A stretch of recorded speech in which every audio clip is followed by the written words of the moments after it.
Don't touch that dial. You're tuned in to the Dread Podcast Network. Welcome to Development Hell.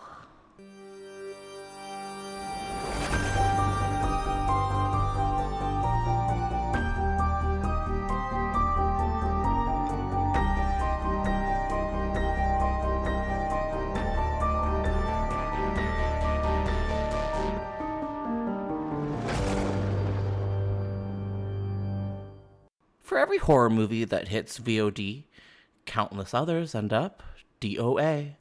Development Hell is the podcast dedicated to unearthing these cursed horror productions. We're going to find out what went wrong, and then decide if these titles still stand a shot at the green light. I am your host, Josh Korngut. I am the managing editor of Dread Central. I am also a filmmaker in Toronto, Canada. This podcast is a proud member of the Dread Podcast Network.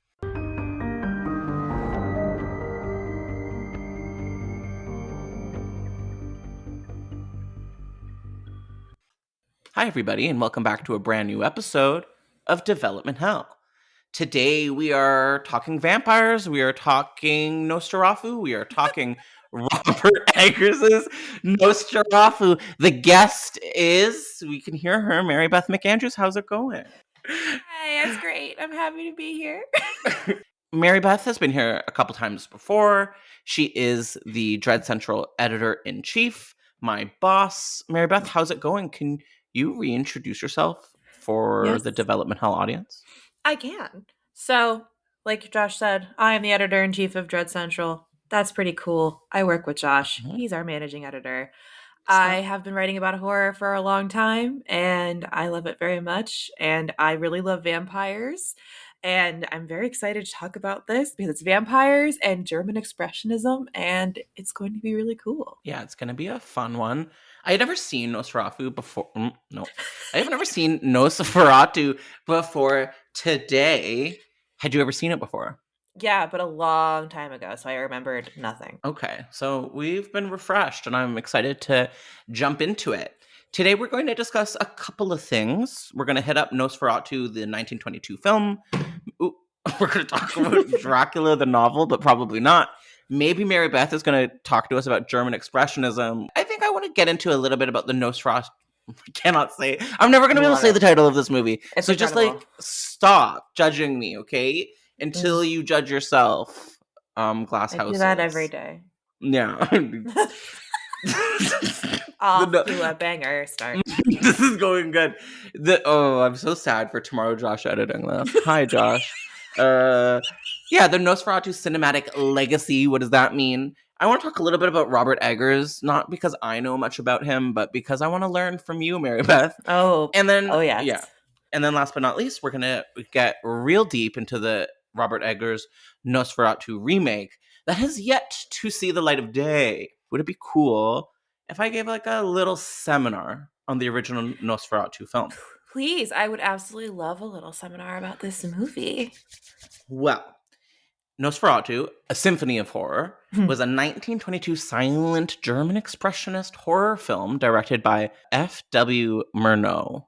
It was also starring Mr. Max Schreck as Count Orlok, a vampire. We have the wife character played by Greta Schroeder, and the estate agent played by Gustav von Wagenheim. That sounds right. That sounds right. So this was a film produced by Prana Film and was a very unauthorized, very unofficial adaptation of Bram Stoker's Dracula. It was a ballsy, just complete ripoff, complete hijack. I guess I respect that, but they did get their comeuppance a little bit down the road. So because it was such an illegal crime, they had to change some of the character names from the Dracula book. So they, instead of Count Dracula, we've got Count Orlok. Okay, but I will say Orlok is a really good name. I was thinking it could be a good drag name would be Count Horlock. What do you think my of that? God. Like earlier today, I love that. And you always have to kind of commit to the aesthetic, but why wouldn't you want to anyways? Oh, I already have. Oh man. You can also use it for any kind of burlesque performance if you want it. I was going to say, I love doing sexy horror burlesque, so I might have to steal that. Oh my god, I would love for you to do Count Horlock. I won't even sue you like the Stoker State sued this film. So yeah, as I was saying, the Stoker State absolutely sued this adaptation, and due to a court ruling, basically all or a whole bunch of copies of this film were completely destroyed. Jesus Christ. Yeah, so it was almost eradicated from cinema history. Luckily, a few copies ended up surviving, and the film came to be regarded as a true masterpiece. That's what a wild history. I know. They're just like, we don't care. We're just going to steal it. Maybe no one will notice. The internet doesn't exist yet, right? How will anyone ever know? They found out. Have you ever read the book? Wild. Yeah, I've read Dracula. Have you? Oh, yes. I have. It's a I spooky, love ooky Dracula. affair. I love Dracula 2, the sequel. No, just kidding. And it's my favorite Universal monster movie. It's so, I find it scary. Yeah. Can I go on a mini tangent about Dracula as found I'm ready. footage? Are you ready for yes, this? We're prepared. Okay. So Dracula is an epistolary novel, which means it is told through a series of letters. It's not written like a normal narrative book. It's written through a series of letters where, Mina Harker and Jonathan are corresponding about what's going on in their lives. And the epistolary novel is a precursor to found footage because, again, you're reading documents, discovered documents compiled into a volume. So it's like you're rewatching events unfold in front of you, like in a found footage movie. So I just think it's really cool that we had a version of this kind of like voyeuristic peeking into some like people's lives in horror before there was even the kind of the subgenre in film. That's super cool. I never put two and two together, but so not Salem's Lot by Stephen King, but he wrote a short story in the same sort of universe as Salem's Lot. I think it was a prequel called Jerusalem's Lot was the name of the short story. Night Shift, I think. Yes, and it does exactly what you're talking about. I believe it's all through letters, and that's cool. And I think they made it into a TV show last year called Chapelwaite. Did you watch it? Oh, I didn't watch it, but yes, I remember it. Adrian Brody. Yes. I'm okay with him. I'm very okay with him. I think he's hot. I think he's so hot. Do you think I could like give a little bit of a spiel about what Nosferatu the film was about? Oh yeah, sorry, I didn't mean to interrupt. I just wanted to. No, I'm glad that you did. Before, but we needed to get something interesting within all of this highbrow knowledge. 1838, in a fictional German town, where this character by the name of Thomas Hutter is sent to Transylvania by his employer to visit a client by the name of Count Orlok, who plans to buy this home across from Hutter's own house. Casual. It's a setup that we see a lot in like Gothic horror. It reminds me, because I just rewatched recently The Woman in Black. Doesn't it kind of have basically the same premise?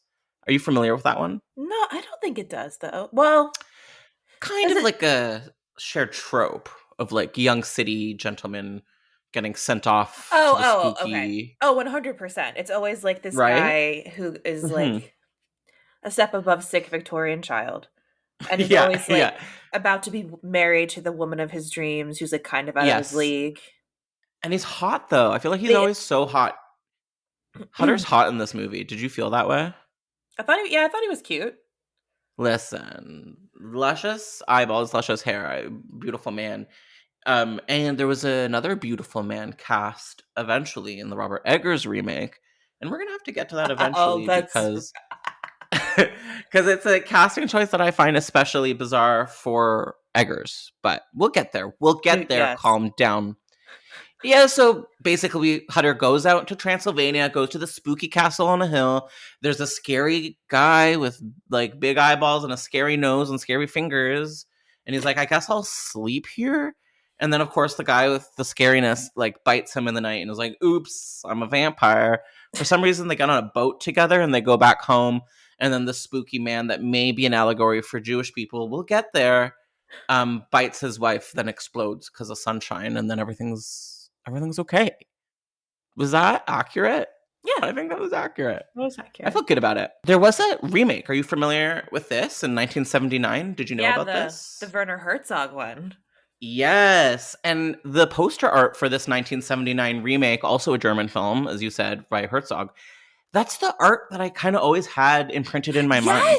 Do you know that? Me too. Yeah. I was looking on Shudder, like to watch it. And I forgot about the Herzog one, and they have both of them on Shudder. And I was like, shit, the Herzog poster is the one I always think of, but I don't know why. I think it's just so iconic and it's so It's bright so and iconic. It's so striking. good.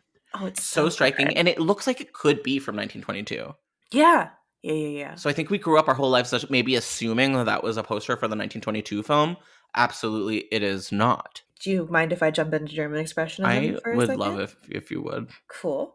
So German Expressionism is a obviously German artistic movement that took place like before I think between World War One and World War Two. So it started in like the 1920s, and it was like a reaction to like uprising fascism and a way of rejecting societal norms and kind of no longer portraying things with realism, but taking the world and warping it into something uncanny and strange.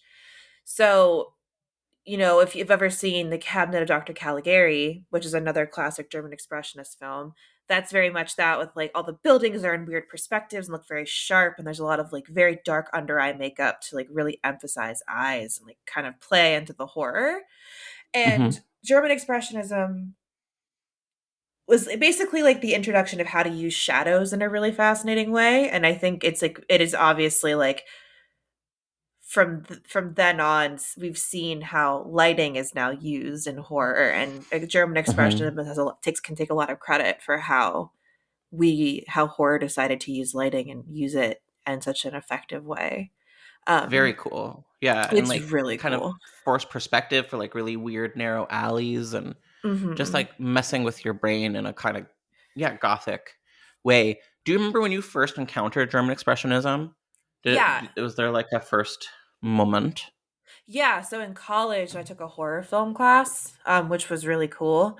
My sophomore year of college, and we watched The Cabinet of Dr. Caligari, and that one is like the most quintessential German expressionism film. Nosferatu is too, but it's like a little bit more. It's not totally like forced perspective and like totally creepy at first. Hmm. So, but yeah, were you familiar with it at all? Only, I mean, yes, I was familiar with it through definition, and I Okay. had seen Caligari, but Okay. other than that, it was just like something people would say around me, and I didn't have a lot of understanding. Although I did know, I'm ashamed to admit it at this point, but I'm a big Tim Burton fan, and I did know that German Expressionism is basically, where he was born from. There would Oh be no yeah. Tim Burton without German Expressionism. Like, it's just so hand in hand. Are you a Tim Yeah. Burton person? Yeah. I know. Well, listen, we can I think we can give a little bit of time to talking about Tim Burton right now because I think it's sort of where German expression led in the popular culture today. For someone that might not know, why are we being so coy about the topic of Tim Burton? Why is he embarrassing now? Well, he's embarrassing because this is the comment I always think about. It was like, I base my movies off of my dreams, and in my dreams, it's only white people. So why would I put people of color in any of my Hmm. movies? Like a direct Yeah, response to people being like, why are your movies so white? it's very fucked up. It's a very fucked up comment, and also like your dreams suck, buddy. I don't know. Also, he said some pretty fucked up stuff on about race in his films. I remember he had a quote about how in black exploitation, no one is pressured to use white actors, so why should he have to like use people of color? And his logic is very racist and also confusing. So he's a problematic favorite at this point in time, and Yeah. Also, like his it's really most sad. recent movies have all sucked anyway. When was the last time Tim Burton made a good movie? I've got an answer. I'm wondering if you have one too. Or would you like me to say You mine? say yours. It's got to be Big Fish. It's got to be Big Yeah, Fish from I think it is. 2003. Yeah. Because what was after Big Because Fish? we had like Sweeney Todd, which for me was a no. Oh, I liked. Well, it's not good, but I liked it. It was fun. Yeah, if I find it's like kind of like polarizing more so than most of the recent work, which is just a no. Like we also had Charlie and the Chocolate Factory, big time no. Mm-mm. Although yeah, big time no. There was also Alice in Wonderland and all of Ugh. like Dumbo and the weird Disney movies. I Oh guess Big yeah. Eyes wasn't the worst thing I've ever seen. There was a good Lana Del Rey song in there, Oh yeah. but Oh like, god, remember when he did Dark Shadows? Oh, he ruined Dark It was Shadows. terrible. And on paper, like, it made sense to have him do it. I'm a big Dark Shadows fan, so I was really disappointed when that came out because Yeah. and the Perigene home for Oh, Miss Perry. peculiar Yeah. bitches. That was not for me. That, Eva Green is so fucking hot too, and that movie ruined it. but is she interesting? Because like I can't think of a single movie where I was really taken. From her? Yeah. Oh my Like, god, what's a Eva. movie that she's interesting in? Well, she's incredible in Penny Dreadful, that horror series on Showtime. Right. She's the I've main tried it. character. Oh, I'm obsessed. And like Josh Hartnett is in it as like a Well, sexy yeah. werewolf. It's just like it's a A werewolf? bisexual's dream. Yeah, I mean that duo is a bisexual cornucopia right there.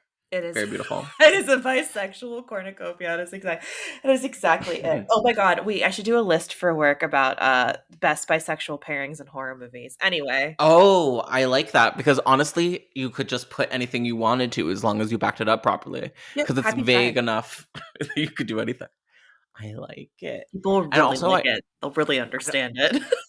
I should probably cut this, but like now it's my mission to do more sex stuff. So that fits right into that for me. Oh my god, I'm so glad. I'm so excited. I love Yeah. Sexy horror is the shit. Okay, and speaking of sexy horror, Bram Stoker's Dracula. We've talked about this a million times, like one-on-one, but Bram Stoker's Dracula, the 1992 film by Francis Ford Coppola, is the sexiest movie and horror movie of all time. It's And so I will sexy. defend that until the end of days. And everyone always complains about Keanu Reeves in that movie because I guess his accent is inconsistent or something. It's not good. But he's so sexy and he's cute. so sexy. And he's the crazy foursome with the wives, and it's so weird. Yeah, and like that role is fluff. That role is twink fluff. So like honestly, at the end of the day, who cares? Let him be his twink. Oh my god, I saw on the internet a term that really repulsed me and I'd never heard before, which is twunk, which is like a you know automatically what it stands for.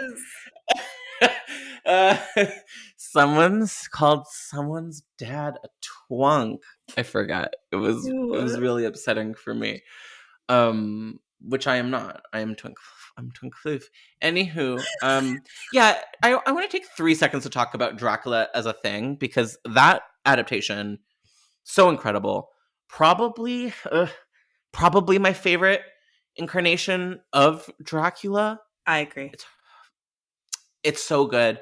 Another personal favorite Dracula, I guess, moment or product out there. One of my favorite musicians of all time, Mr. Philip Glass, like kind of minimalist composer, I guess, did like rescored the Universal Dracula film, and then they re-released it with, oh my god, it is. If you're out there, and I know you are, find the Philip Glass Dracula score. It's gonna make you feel spooky, and it's gonna make you feel cute, and you're gonna be walking around and you're gonna think, like I'm spooky and I'm cute. Listen to it; it's really good. I love the vibe. I love being spooky and cute. Yeah, which you often are. You're often pairing the two. So. Thank you. Wow. Any other like Dracula moments that like stood out to us in our upbringing, or parodies, adaptations, anything that like comes to you? I just love vampires. I just think about all the vampire movies I watched, like Dracula. Obviously, like the Bram Stoker one, which I saw at the age of like 13, which was inappropriate. Perfect. No, it's perfect. I think that's the biggest one for me, honestly. That's I'm rewatching Buffy right now, which I recommend for anybody that's maybe thinking about doing that. And on their season 5 premiere, they do like a whole Dracula moment.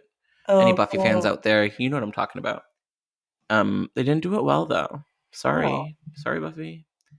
By the time you're at a season 5 of anything, like people are tired. Okay, it's true. People are doing their best. They're waking up early, but they're tired. And I respect that. I don't know if I want to get. Now I'm scared. Now I'm getting nervous. But I brought it up to you one-on-one before this, and I think that I do want to dip into this a little bit because as I was watching Nosferatu today and doing some research on it, as uh as like a constantly suspicious paranoid Jew, I was looking at it and I was thinking, is this like allegory for Jewness? Anytime something from this era has a character with like a big crooked hook nose who's also kind of bald And it's and like scary. has it freaks me out. Also, whenever they're he, half of his plot is he's like selling and buying property, which is like also a very I didn't think I don't know, about that. classically, right? It's isn't it like he's like investing and stuff, and so I was like, is there some kind of weirdness with Judaism here? Because I don't know if the listeners know I am Jewish myself, so I always kind of have an ear to the ground when it comes to anti-Semitism. And it does seem like nothing is official, but there's a lot of speculation that Nosferatu and also subsequently the novel Dracula might be tackling the issue of the other and have possibly anti-Semitic undertones. So you're seeing this with the character's appearance. He's got long claw-like fingernails. He's got the hooked nose, large bald head. This is sort of what the stereotypes of the Jewish caricature were around this time. And so it's kind of hard to believe that it was completely separated from this. You said to me, though, that the director of this film is known to have not been a Nazi. Can you tell me a little bit more about that, or do you not have? And I can cut that out. No, I'm just a little bit like it seemed like he had like I think a couple of the actors he works with were Jewish, and Mm-hmm. he was said to be like friendly with Jews, and no, This is no, this no is quotes, close, and like truly. no Yeah. explicit, like when you, and this period is like very much in the beginning of World War One, like I mean, of not World War One, but like the fascist rise in Germany and the rise Mm-hmm. of the Nazis, and so Mm-hmm. I guess my one question is like, how prevalent were those images before this time period? Because I don't know. Like I what, don't know either because I because know this is that like, maybe a little early too. so that's Like, what I was wondering. Like uh-huh. what's like the timeline? Because I cannot fucking remember, because obviously I know there was a ton of horrific Jewish propaganda in that time period. But I'm I'm sure it was thinking bad. this Yeah. might be a minor like it might be a precursor, but like by a very close margin. So it's kind of hard to divorce the two. But I have a feeling that he didn't realize what he was doing, which is hard to It may have believe. been But maybe it was subconscious. early. It was Yeah. early enough, and like the propaganda about that stuff, maybe. Yeah, and maybe it truly was undertones. Like maybe he like even within his own like subconscious, it was an undertone. As you were saying, there was this writer by the name of Kevin Jackson who, unquote, says that the director Murnau was friendly with and protective of a number of Jewish men and women throughout his life. And I'm like, okay, I guess good for him. And this guy also notes that this director was homosexual and then kind of jumps to the conclusion, unquote, would be presumably more sensitive to the persecution of a subgroup inside the larger German society. And what I have to say to that is, as a homosexual myself, some of the most hateful, nightmarish, frightening entities I've ever met have been gays. So I don't know if being a gay is necessarily going to make you sympathetic to the plight of other um, discriminated groups, but maybe at this time, maybe we were working together. Who So knows? I looked up Jewish propaganda history. So sorry to RIP to my Wow. church history, because I was curious. Like, a Uh-huh. lot of it started in 1933. Oh, down the 10 years later. Yeah. And again, I am L- not disagreeing that this could like mhm. about that interpretation. I was just more curious about like that era, because Yeah, I the am root not of super it. familiar with like that era of history. It makes me sad. Yeah. It's just like so stupid, but It's a lot. I don't know. There's truly no basis for it. And like as I was watching it, I was like, I have no basis for feeling this way, but I feel this way. And then immediately, like the internet was, we were everyone on the internet was like, we also have nothing to back this up, but we feel this way too. So that's kind of the Ooh. energy, and I think it's just due to the appearance, and I guess also the profession of Count Orlok. Yeah. 100%, because especially now when we have all that information, it's like, But I wonder, I don't know if this is weird to say, but I wonder if like even Nosferatu could have been inspiration for some of that stuff. Oh wow, that like, I mean, snake eating its tail to some degree, but maybe I, Again, I have no real yeah. basis to back that up at all, but But who's to say, like, just because the intention from the artist wasn't there, that like certain people can't invent it afterwards and say like come to their own conclusions and maybe want yeah. to read anti-Semitism in it, and then like because they're anti-Semitic, it's hard to say for sure what was going on back then. But Germany was facing 20 rocky years ahead, There's a so lot of stuff nothing is going on there. impossible. Yeah. Yeah, a lot going on in Germany. But they did give us German Expressionism, and I'm grateful. I'm grateful. There's so much more we can or could or would talk about with Nosferatu, but I don't know. I kind of feel like getting to the main event, which is the Robert Eggers remake, because Oh, this motherfucker has been in the works for 7 long years and still Jesus has not, Christ. I know, seen the light of day. Before I pitched you this topic, I'm assuming you knew that Robert Eggers had his hat in the ring for a Nosferatu film. Yes. Oh, yes. Oh, yes. How did you feel about that when you found out? How did I that was feel to you? I was really excited, actually. I feel like he is the person I'd want to make a Nosferatu movie, Mm. because the movies he has made are so like strike the tone of the time period so well, and he's so extensive with his research in terms of costuming and like language and the aesthetic, but it's also so full of dread. And Nosferatu is terrifying. Mm. Like a plague is just like wrecking people's lives and everything. And I really think he could do that modernized look at that Okay, kind of. hold up. Who is Robert Eggers? Who is Okay. this girl? I don't know. Who's I've never seen. No, who I've is I've she? seen one Robert Eggers movie. Oh So my god. yeah, who is Robert Eggers? I'd love to know. So Robert Eggers is one of these, like, he's in like the kind of same level as like Ari Aster, like the A24 like elevated horror boys that kind of burst into the scene in like 2016, 2017. With his when was the witch? Hold on. The Witch, I think, was 2015, maybe even a little earlier. 2015. Okay. I have no Hmm. sense of I have like literally no sense of time Yeah, anymore. yeah. I just realized that today because the very first mention of this Nosferatu remake was July 2015, and that was after The Witch had already come out, Oh yeah, yeah, or was in the process of coming out. the witch was 2015. Yeah. So So long ago. I know, but that was his first movie that was like so fucking creepy, and it's set in the like 1700s America, so I very was gonna say the Puritan. woods. The woods, yes, but Yeah. a very crazy religious families cast out into the creepy woods and things go awry. And then we have the lighthouse, Hmm. which is two men trapped in a lighthouse are kind of gay together. A lot of farting, Oh, and it's again like 4:3 aspect ratio, black and white, period. do they like ever kiss or anything? Like, do we get anything Almost. They like? like have a lot of like very tender moments where they embrace together Okay. and dance. Would I Um, like it? You know me better than anyone at this point. Would I like the lighthouse? uh, I think you will appreciate it. I don't know if you would love it. Okay.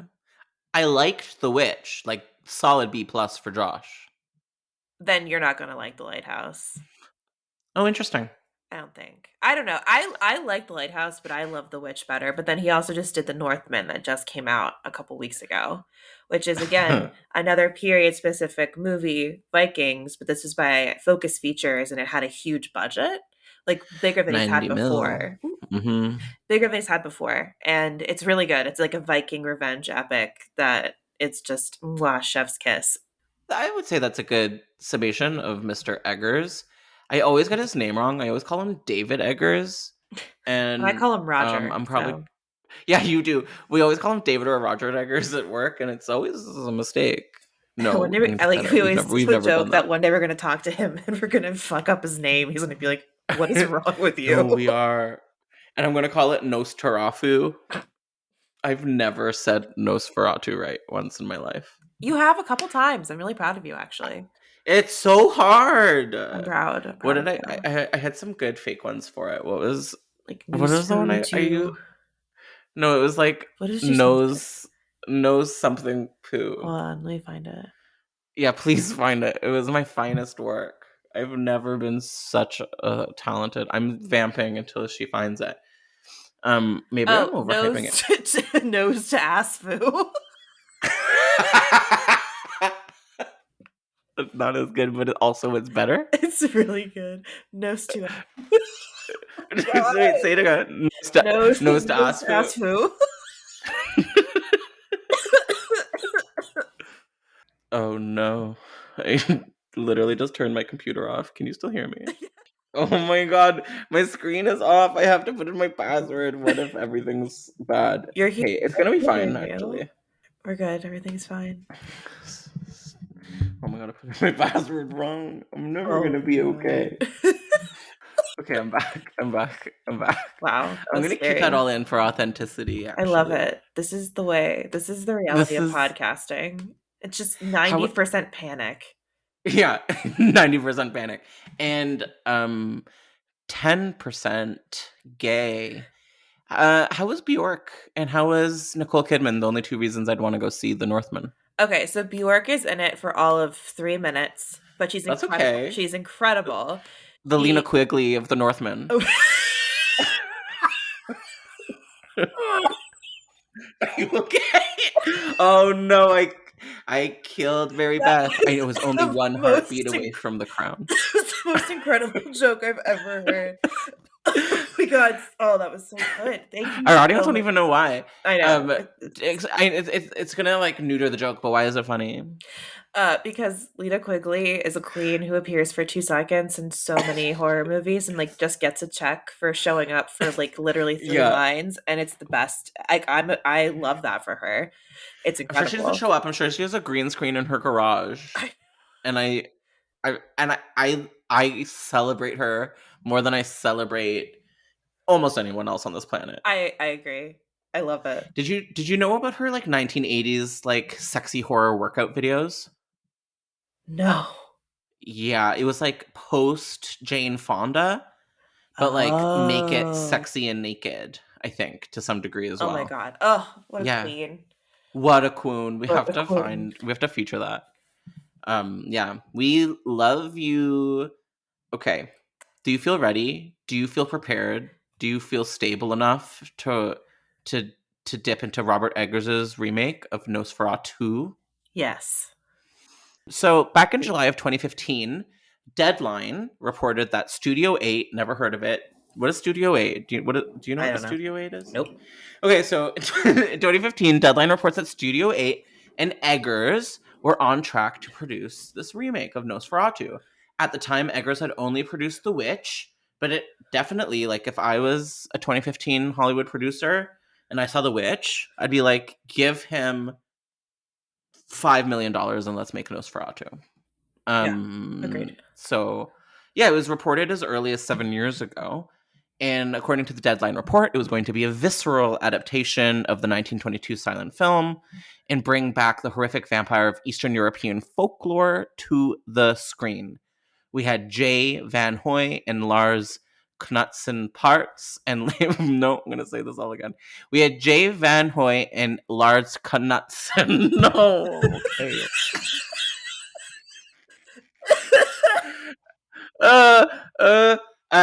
The production company Parts and Labor were gonna produce. So cool. And then about a year later, okay, we can do this. We're so good. Wait. A year later, IndieWire reported around November of 2016 that Eggers was surprised that Nosferatu was actually going to be his second film, so much so that they quoted him saying, "It feels ugly and blasphemous and egomaniacal and disgusting for a filmmaker in my place to do Nosferatu next. I was really planning on waiting a while, but that's how fate shook out." What? What is wrong with this man? This sounds like someone that doesn't want to make this movie and is like making weird excuses. How do you feel? It just sounds like such a pretentious art boy thing to say. You know what I mean? It sounds like such an excuse to be like, no one wants me to make this. Egomaniacal. But he's truly a genius and has presented us some incredible movies. But he's a nerd. So, well, a huge nerd. Like all of his movies are based on ridiculous amounts of research about the period and getting things like perfectly correct, and like it's really impressive. Mm-hmm. And Big like time. only a giant nerd could do that, and I respect that. And he's probably like just like, I have just poured so much shit into this movie. Yeah, and we're gonna get there, but that seems to be the energy that like there's been a lot of blood, sweat, and tears put into this remake. Maya Robert And Eggers 7 years later, apologies. it doesn't seem really like it's on track to camera anytime soon. Yeah. So that was 2016. Fast forward to 2017, and Variety reports that the Witch star, Anya Taylor-Joy, fresh off of the movie Split at the time, was also going to star in the Nosferatu remake, but in an undisclosed role. How do we feel about this lady? I love her. She's incredible. She is gorgeous and she is so talented. I'm obsessed with her. Yeah, I'm obsessed with her too. She's just so alien, which is kind of what I'm looking for in my lady leads. Yes, I want like an alien quality. It was funny. Steve and I saw The Northman, and he was like, Anya Taylor-Joy looks like a fish. Oh yeah, I was like, she looks like a beautiful which I love fish. that for her. A beautiful mermaid. Oh, like Aquamarine Thunder Force 5000. Oh my god. Oh my god. But, although, yeah, pretty amazing, but she has to be in the right stuff. In what? I forgot she was in Split. Oh, in Split. She's great in Split, to my memory. I did not like Split, but she was really good in it. I remember thinking Split was what Split was, I guess, whatever that may mean. Yeah, it was problematic and kind of weird and, let's face it, stupid, but I think I was entertained. What was your problem with Split? I really didn't like the end where it was like she gets saved because she went through horrific sexual abuse. Ooh, I don't remember that. Yeah. Ooh, like she survived because the character with D.I.D. was basically like, because you've seen trauma and terrible things, like I don't need to kill you or some crazy shit like that. And I was like, I don't like how that feels about like what being traumatized makes you into. Okay, I don't know. M. Night Shyamalan. It was just Thanks. like not. It didn't feel good. And this is why all of these legacy filmmakers absolutely should be required to hire a female or lady identified co-writer for all of their scripts. Correct. Guillermo del Toro does this, and I think it really helps. It certainly cannot hurt, I think, at this point in time. I agree. So let 100%. These men continue to make movies, I guess, but like hire a lady to help them out. I'm here, guys. If you want any help, I'm happy to help. I have her email address, so just hit my DMs. Oh my god, I'm pimping you out. I love it. I'm sorry. No, I love it. You got to cut. So it seems like once a year we're getting these mysterious updates on this remake. In 2019, we get another one. Speaking to Den of Geek, we get another bizarro quote from Eggers, and this time he says, "Look, I spent so many years and so much time, just so much blood on it. It would be a real shame if it didn't happen." Eventually, he also adds, "But also, I don't know, maybe Nosferatu doesn't need to be made again. even though I've spent so much time on that. So this is the second time he's been quoted saying something along the lines of, like, I don't know if I'm supposed to be making this movie, or is it even appropriate for me to be making it? Yeah, it does kind of come across as excusey, though. Like, maybe he's A just not little. feeling it, not feeling the fantasy. Or he's having a hard time getting a studio to feel the fantasy. Which is weird to me, because this is before the flop of The Northman. I kind of feel like that. well, it's true. Like, this is when he was, really a golden child. Not to say that he's not anymore, but he's definitely.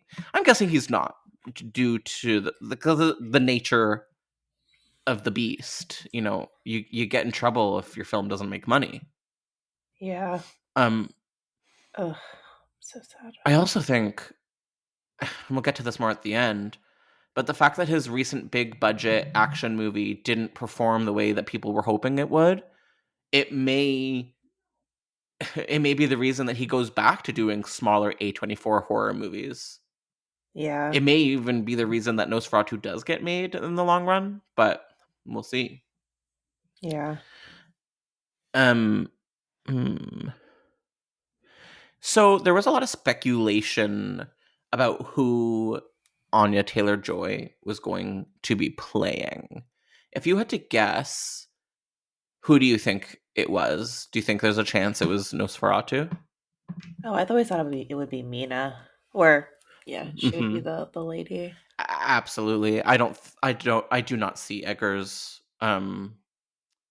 gender swapping the roles. Look, I love Eggers, but I don't think he's the person to do a gender swap Nosferatu. Like, I just don't. I mean, I'd be happy if he did. I wouldn't be like, I think I'd be excited. I just don't see him doing it. No, I don't either. He seems kind of like, am I really off base by calling him a bit of a traditionalist? I was going to say the same thing, I think, a little bit. Yeah. So, just based on hearing him talk in interviews and his references and stuff, I think that I think he would want to go a little bit closer to old school, which is, as you're saying, I think maybe okay for someone of his ilk. Speaking to IndieWire, he also said that this is the thing. I don't want to throw around titles because I was throwing around my titles last time. And then he insults Guillermo del Toro basically by saying something along the lines that Guillermo del Toro throws around titles for projects that he wants to make that don't end up getting made like all of the time. And he doesn't want to do that. Like, if he's going to announce a title, he actually wants it to be something that's going to get made. So shady. He calls him Saint Guillermo del Toro. Doesn't this feel shady? Yeah, doesn't this feel rude? What is your deal? Well, how dare you speak ill of my husband like that? Honestly, get his name out of your mouth. Do I have to cut that? No, I don't think you do. Okay, but seriously, don't talk ill about Guillermo del Toro. Also, if it wasn't for Guillermo del Toro, I wouldn't have 30 episodes of this podcast. Yeah. We celebrate the fact that he does this. 100%. The king of development hell. Like, there's endless opportunities for episodes for him, featuring him. Honestly, I do too. It also just proves even further that, like, he is me and I am him, and one day I will be him. You know what I mean? Yes. So I'm very excited for that for you. One of the most recent updates that makes it even more clear that maybe this project could be canceled was in a recent article in the New Yorker, where it was disclosed that there was a very famous pop star that was cast as a lead role, if not the lead role, in Nosferatu. So in the New Yorker, Eggers basically admits that they were going to start filming in Prague and everything was ready to go. And at the very last second, it was halted because Harry Styles backed out at the last second. Eventually, he would go on to confess that Harry Styles was not going to be playing Nosferatu, that he would be playing Hutter, which I actually think is great casting. I don't know if this kid can act. I haven't seen any of his movies. He wasn't. Have you seen him act in anything? Dunkirk. Yeah. I don't know. How was he in that? Fine. There's never a world where I ever would have seen Dunkirk, so it's impossible for me to know. I only saw it in passing because Steve was watching it. Steve loves war movies, and I hate them, so I was I passing cannot through. do them. Mm-mm. But I do get the sense that this kid could be a good actor. He seems like he's got good stage presence. He does that whole David Bowie thing. But it's also such a good move to this is the world we live in. If you cast a pop star, you're gonna make so much more money because Oh, everyone who yeah. knows him is going to flop. Flop, And flock to the movie theater and see it 65 times. and we know people love Harry Styles. I don't Harry Styles is not going away. I don't understand.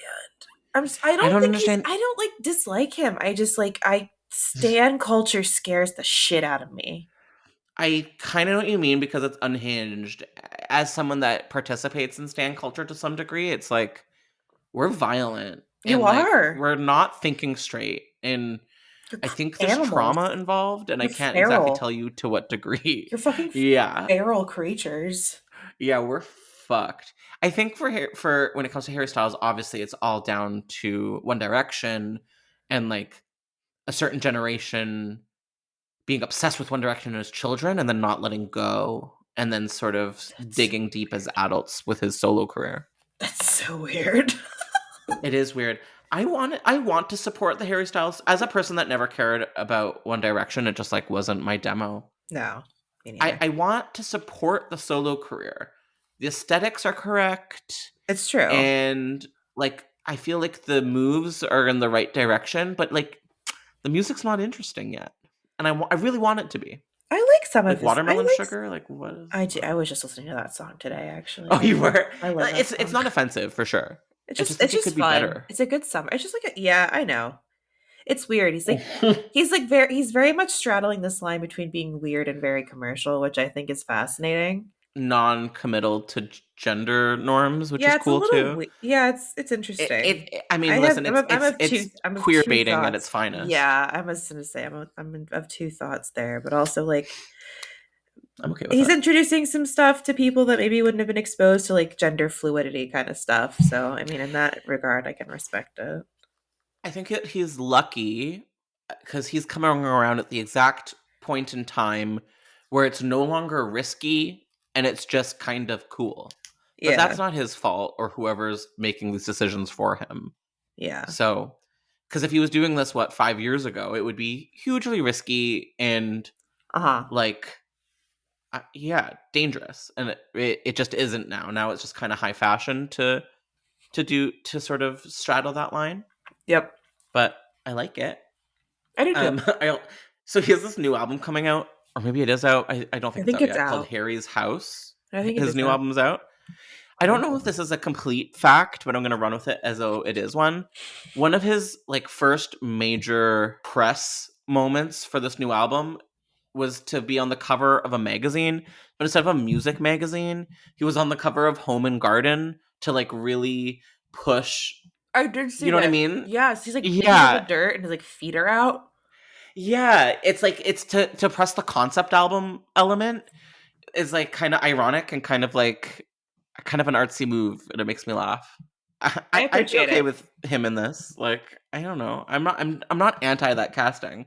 I don't think it was. I would be surprised if Eggers came to the table saying we have to cast Harry Styles or I'm out. That was a studio decision. It was a studio decision for sure. I respect. And it seems as though Harry stepping out of the picture, he says it was to do with his scheduling conflicts, but at the end of the day, when someone blames scheduling conflicts, do we ever really believe that? I don't really. It always kind of it could be anything, really. Yeah, and Eggers isn't happy. Again, speaking with IndieWire, he's talking about how the film's fallen apart twice. He clarifies that Harry Styles was going to be Hutter and not Nosferatu. But he also starts wondering out loud if the ghost of Murnau is just telling him, stop it right now, you don't have the rights to make this movie. He's getting kind of spiritual with it and thinking that maybe the ghosts of the original filmmakers are sort of just getting in his way.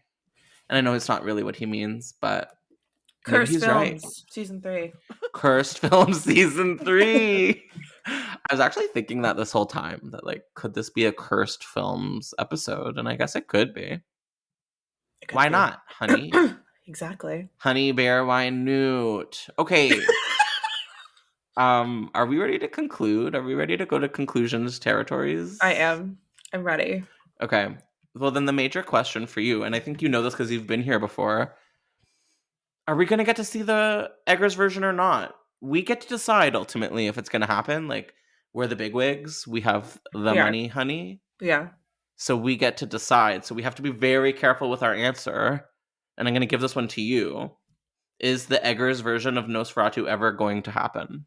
I think it is. I'm manifesting. I'm manifesting. You're manifesting this destiny? Yes, okay. I am. This is A Course in Miracles, and we're going to miracleize it. Okay, cool. I just would like to see Eggers go back to horror, even though I've never ventured out of horror with him because I haven't seen The Lighthouse or The Northman. I just why would anyone not make horror movies? Why would you make any other genre? That's crazy to me. Come back to horror, buddy. I agree. And I think he might, especially after the last two. Yeah. Mary Beth. Hello. Beth. Hi. Hi. If you wanted to be found on the internet, where could you be found? So, you can find me at MB McAndrews on Twitter. You can also find my podcast, Scarred for Life, at Scarred Podcast. And my other podcast is currently on hiatus, Watched Once, Never Again, which is at Wona, WONA Podcast. And, of course, Dread Central, at Dread Central. Dread Central, what's that? Never heard of her. Crazy. Number one horror publication on the internet, baby. Yeah. Number one, certainly not number two. Never number two. Never only number two. One. Only never heard of number two. Something, and obviously everyone in the world is hyper familiar with Dreadlines, the weekly video series from Dread Central, going through all the best horror news headlines of the week. At the end of that, you always give a movie recommendation, and I kind of feel like we deserve one here today. I want a famous Mary Beth horror movie recommendation, even though you were not given any warning, any signal. I wasn't. Any sense that this could be coming your way. And I think that that's beautiful, because now you have to be authentic. I do. And live in the now. Okay. Mm-hmm. So, trying to think of a good vampire movie, so it's at least a little bit on theme. Okay, Very so important. I'm gonna recommend one that might be a little bit controversial here. Wow. But I'm gonna recommend Daybreakers, the 2009 vampire film starring Willem Dafoe, who should play Nosferatu in the new one due to his performance in Shadow of the Vampire, where he played Max Schreck. But it's just a really wild vampire movie that I am obsessed with. It's not perfect, but it's really fun. And Ethan Hawke. I think I saw that one in theaters, and all I remember is that they do something different. That's all I can say. Mm-hmm. Is there something outside of the box when it comes to Daybreakers, or does that mean anything to you? Yeah, so it takes place in not necessarily post-apocalyptic, but a society where a disease spread and gave everyone vampirism. And so the world is now exclusively vampires, with rogue humans living on the outskirts running from vampires because the vampires are running out of blood. Uh-oh. They're trying to make synthetic blood, and it's not working, and then they find a cure, and it's wild. Cool. I should revisit that one, because I think I saw it in theaters and never again since. And sometimes I like to think that Ethan Hawke is in it, which doesn't feel correct. He is. Okay, good. Yeah, so clearly, slight memories, I'm going to have to revisit it. Was there a sequel? No, I don't think so. Okay, interesting. Yeah. All right, well, thank you so much for joining us on yet another episode of Development Hell. We are so grateful, and we love you. I love you. Thank you for having me.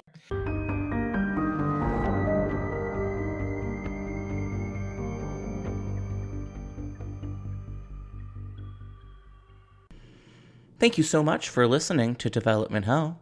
If you enjoy this podcast, then please do us a major favor of leaving us 5 stars and writing a positive review. It really makes all the difference in the world. We'll see you next week with a brand new episode of Development Hell. Thank you for listening to the Dread Podcast Network.